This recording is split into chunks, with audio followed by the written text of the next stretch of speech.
A former female priest who spent more than 2 decades in the Episcopal Church is now speaking out after being defrocked because she embraced another faith. Today, Ann Holmes Redding calls herself both a Christian and a Muslim, but her move to Islam came at a very high price. Dan Harris reports on this woman's test of faith. Ann Holmes Redding was an Episcopal priest for 25 years until a radical test of faith. Several years ago, while she was mourning the death of her mother, she was trying out an Islamic meditation technique that she'd learned in an interfaith class.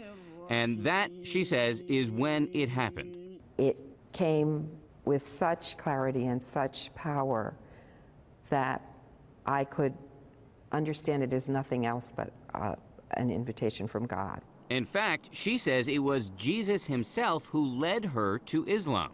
You think Jesus led you to become a Muslim? Yes. Yes. You're laughing. Because I know it doesn't make sense to people. Now, Redding not only prays in church, but she also prays 5 times a day to Allah. In Islam, Jesus is viewed as a prophet. Yes. Not as the Son of God. Yes, you're right. So yours is a radical rethink of the Christian scriptures, a rethink that a lot of people would call heretical. Yes, and do, loudly.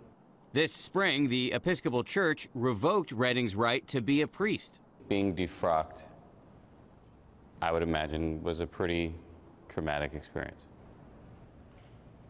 Yes, that's an understatement.